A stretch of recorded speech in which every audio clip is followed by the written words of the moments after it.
রাজনৈতিক কেরিয়ারে সব থেকে বিপজ্জনক অধ্যায়টি পেরোচ্ছেন ডোনাল্ড ট্রাম্প। আমেরিকা এই মুহূর্তে রীতিমতো উত্তাল। আমেরিকার 85টি স্টেটের সাধারণ মানুষ রাস্তায় নেমেছেন ডোনাল্ড ট্রাম্পকে সরানোর জন্য, এবং তথ্য বলছে প্রায় 70 থেকে 80 লক্ষ মানুষ কালকে জড়ো হয়েছিলেন শুধুমাত্র ডোনাল্ড ট্রাম্পের বিপক্ষে আন্দোলন করার জন্য। অর্থাৎ 1 বছরের মধ্যেই ডোনাল্ড ট্রাম্পের বিভিন্ন কর্মকাণ্ডে রীতিমতো ক্ষুব্ধ আমেরিকার মানুষ। মুদ্রাস্ফীতি চরমে, অর্থনৈতিক মন্দা, এবং সব থেকে বড় কথা হলো মানুষের মনে এই ট্যারিফ ট্যারিফ করে একটা ভয়ের সৃষ্টি হয়েছে। তারা বুঝতেই পারছেন না আগামী 1 বছরের মধ্যে আমেরিকা কোথায় যাবে, তাদের সেভিংস কোথায় যাবে, তাদের এফডি অ্যাকাউন্ট কোথায় যাবে। সব মিলিয়ে আমেরিকা কিন্তু ফের একবার উত্তাল হলো, এবং ডোনাল্ড ট্রাম্পের রাজনৈতিক কেরিয়ারের সব থেকে বিপজ্জনক অধ্যায়, যা বিশ্লেষকরা বলছেন।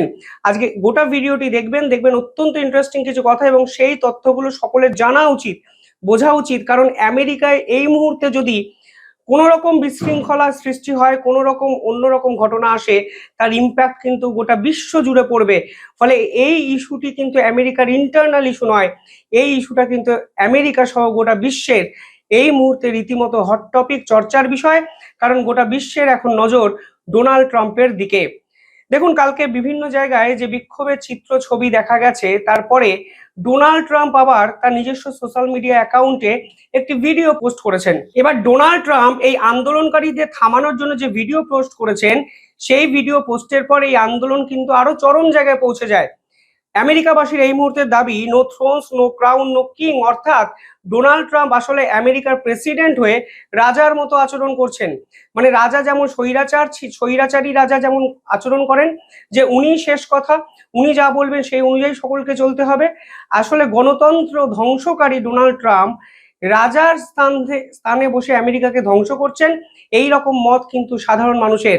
এবং কালকে যে বিক্ষোভ আমেরিকা জুড়ে হলো, সেটা কিন্তু ডোনাল্ড ট্রাম্পের বিরোধী কোনো রাজনৈতিক দলের লোকেরা করেছে তা নয়, একদম সাধারণ মানুষের বিক্ষোভ। উল্টে ডোনাল্ড ট্রাম্পের অপোজিট যে দল আছে, রাজনৈতিক যে দল আছে, তারা কিন্তু এই বিক্ষোভে পার্টিসিপেট করেনি। এবার ডোনাল্ড ট্রাম্প একটি ভিডিও পোস্ট করেছেন, আমি ভিডিওটি দেখাচ্ছি, আপনারা দেখুন কিভাবে উনি আমেরিকার সাধারণ মানুষকে, এই আন্দোলনকারীদের কিন্তু অপমান করেছেন। সেখানে দেখা যাচ্ছে ফাইটার জেট নিয়ে ডোনাল্ড ট্রাম্প উড়ছেন, এবং ওই ফাইটার জেটে লেখা আছে yes I am the king, এবং পরবর্তীকালে আন্দোলনকারীদের উপর উনি উপর থেকে ময়লা ফেলতে শুরু করেছেন। ফলে এই বিক্ষোভকারীদের থামানোর বদলে তিনি উল্টে এই বিক্ষোভকে উস্কে দিয়েছেন, এবং সত্যি হি ইজ দ্য কিং, রাজার মতো আচরণ করছেন। এবং এবার রাজাকে ভূপতিত করার জন্য আমেরিকার সাধারণ মানুষ রাস্তায় নেমেছেন।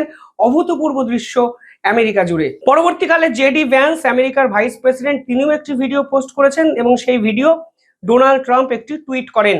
এবারে আমেরিকাবাসী এই মুহূর্তে কেন হঠাৎ করে রাস্তায় নামলেন? দেখুন, আপনারা হয়তো ভাবছেন হঠাৎ করে, কিন্তু যারা আমাদের এই ভিডিও দেখেন তারা জানেন এর আগেও একই রকম একটা পরিস্থিতি তৈরি হয়েছিল আমেরিকা জুড়ে। এই মুহূর্তে আমেরিকাবাসীর সামনে সব থেকে বড় চ্যালেঞ্জ হলো মুদ্রাস্ফীতি। যেভাবে তিনি ট্যারিফ ট্যারিফ করে লাফিয়েছেন, এতে কি হয়েছে জানেন? আমেরিকার যে সাপ্লাই চেন, ছোট ছোট যে মার্কেট, ছোট ছোট যে ব্যবসায়ী, সেই ব্যবসা কিন্তু আঘাতপ্রাপ্ত হয়েছে। আমেরিকা সরকার হয়তো টাকা রোজগার করতে পেরেছে কিছুটা, কিন্তু সাপ্লাই চেন এবং আমেরিকা মানুষের হাতে কিন্তু টাকা কমে গেছে।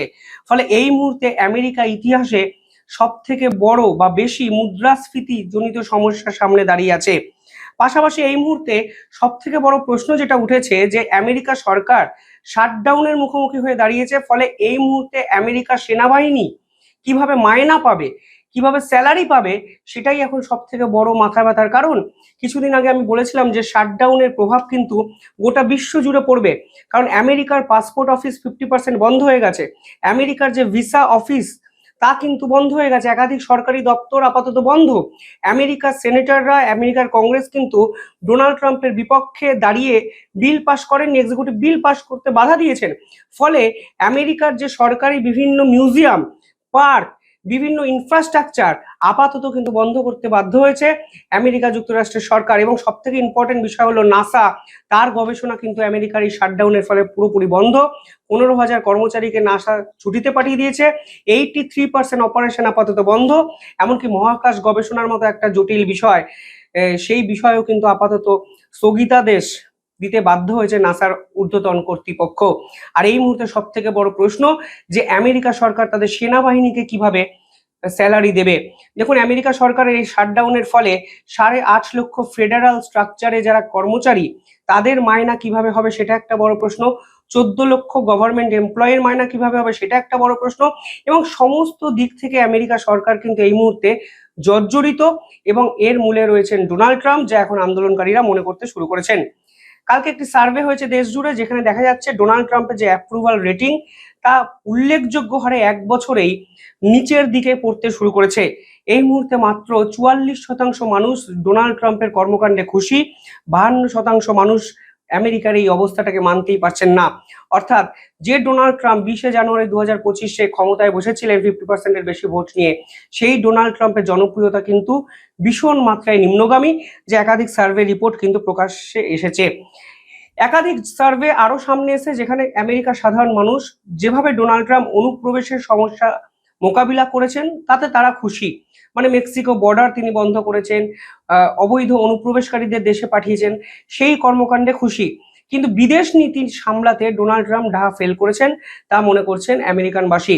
বিশেষ করে ডোনাল্ড ট্রাম্প নির্বাচনে যে প্রতিশ্রুতিগুলো দিয়েছিলেন যে রাশিয়ার সঙ্গে তিনি যুদ্ধ থামাবেন, তা তিনি থামাতে পারেননি। অর্থাৎ ডোনাল্ড ট্রাম্পের ক্রেডেন্সিয়াল নিয়ে কিন্তু বড়সড় প্রশ্নচিহ্ন আমেরিকানবাসী এই মুহূর্তে তুলে দিয়েছে। আলাস্কা সামিট, পুতিনের সঙ্গে আলাস্কা সামিট সম্পূর্ণ ব্যর্থ হয়েছে। শোনা যাচ্ছে আগামী 1 সপ্তাহের মধ্যে বুডাপেস্টে একটি সামিট অর্গানাইজ করা হবে, সেটাও যদি ব্যর্থ হয় তাহলে রাশিয়ার সঙ্গে আমেরিকার এই যে দ্বৈরথ ইউক্রেন যুদ্ধ নিয়ে, তা যে মোকাবিলা করা ডোনাল্ড ট্রাম্পের পক্ষে আর সম্ভব নয়, তা কিন্তু সকলে বুঝতে পারবেন। আরো ইম্পর্টেন্ট বিষয় হলো, যেভাবে ডোনাল্ড ট্রাম্প দায়িত্ব নিয়ে একের পর এক বন্ধু রাষ্ট্রগুলোর সঙ্গে শত্রুতা করেছেন এবং যেভাবে আমেরিকার লং টার্ম জিওপলিটিক্যাল গোলকে ভেস্তে দিয়েছেন, তা নিয়ে কিন্তু সাধারণ মানুষ ভীষণ মাত্রায় ক্ষুব্ধ। একাধিক সার্ভে রিপোর্ট সামনে এসেছে যেখানে বলা হয়েছে ডোনাল্ড ট্রাম্পের এই আমেরিকা একাধিক গুরুত্বপূর্ণ সংগঠনের বিরোধিতা করে আলটিমেটলি আমেরিকাকে পথে বসিয়েছে। যার অন্যতম বড় উদাহরণ হলো কোয়াড, যে কোয়াডের সদস্য ভারত, জাপান এবং অস্ট্রেলিয়া, যে কোয়াডের ভবিষ্যৎ এই মুহূর্তে আমেরিকাবাসী আর দেখতে পাচ্ছে না। এরকম অসংখ্য সার্ভে আমি এই বিষয়গুলো যখন দেখছিলাম আমেরিকাবাসী এখন ডোনাল্ড ট্রাম্পের প্রায় 95% কর্মকাণ্ডে কিন্তু ক্ষুব্ধ। তারা বলছে রাজার মতো যদি আচরণ আমেরিকার প্রেসিডেন্ট করে তাহলে সেই রাজাকে আমাদের প্রয়োজন নেই, নো কিং নো ক্রাউন, আমরা গণতান্ত্রিক উপায়ে ফের একবার প্রেসিডেন্ট নির্বাচন করব।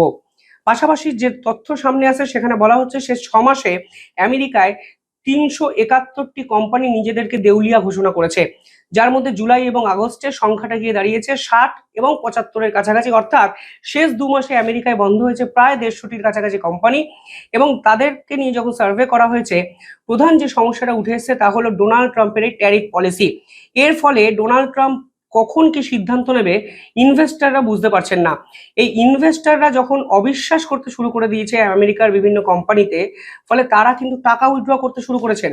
ফলে আলটিমেটলি আমেরিকার বাজার থেকে কিন্তু হিউজ একটা মনিটারি ক্রাইসিসের সৃষ্টি হয়েছে, যার ফলে ছোট ছোট কোম্পানি তারা সাস্টেনেবিলিটির জায়গাতে কিন্তু থাকলেন না। পাশাপাশি ডোনাল্ড ট্রাম্পের সরকার একাধিক প্রাইভেট কোম্পানিতে ইনভেস্ট করতে শুরু করেছেন। একাধিক তথ্য সামনে এসেছে যেখানে বলা হচ্ছে ইন্টেলের মতো কোম্পানির 10% স্টেক ডোনাল্ড ট্রাম্পের আমেরিকা সরকার কিনে নিয়েছে। অর্থাৎ সরকার হঠাৎ করে প্রাইভেট কোম্পানির স্টেক কেন কিনছে, প্রাইভেটাইজেশনের পথে কেন যাচ্ছে, প্রাইভেট কোম্পানিগুলোর সাথে সরকার কি ডিল করছে, পুরো বিষয়টা কিন্তু সাধারণ মানুষের কাছে একটা ধোঁয়াশা সৃষ্টি করেছে। এবং সাধারণ মানুষের মনে ধোঁয়াশা মানে আপনারা বুঝতেই পারছেন, ইনভেস্টাররা ক্রাইসিসে পড়েছে। ইনভেস্টাররা আর আমেরিকার মার্কেটকে ভরসা করছে না, কারণ তারা মনে করছে কালকে হঠাৎ করে ডোনাল্ড ট্রাম্প এমন কোনো আবার সিদ্ধান্ত নেবেন যাতে এই সাপ্লাই চেন শুধু নয়, লং টার্ম যে ব্যবসার যে সম্পর্কগুলো হয় সেগুলো ভেস্তে সব শেষ হয়ে যাবে। অর্থাৎ ঘরে বাইরে সব জায়গায় প্রবল বিতর্কের মুখে ট্রাম্প, যে ট্রাম্প এবার তার রাজনৈতিক কেরিয়ারের সব থেকে বড় ঝুঁকিপূর্ণ একটা অধ্যায় পেরোচ্ছেন, যেখানে প্রায় 80 লক্ষ থেকে 1 কোটি মানুষ আমেরিকার বিভিন্ন শহরে নো কিং মুভমেন্ট করে তাকে কিন্তু কাঁপিয়ে দিলেন সারাদিন ধরে। আমি ধারাবাহিকভাবে এই ভিডিওগুলো আপনাদের সামনে নিয়ে আসবো। তবে ছোট্ট একটা অনুরোধ, চ্যানেলটিকে ভালো লাগলে একটু সাবস্ক্রাইব করবেন, পাশে থাকা বেল আইকনটি ক্লিক করবেন।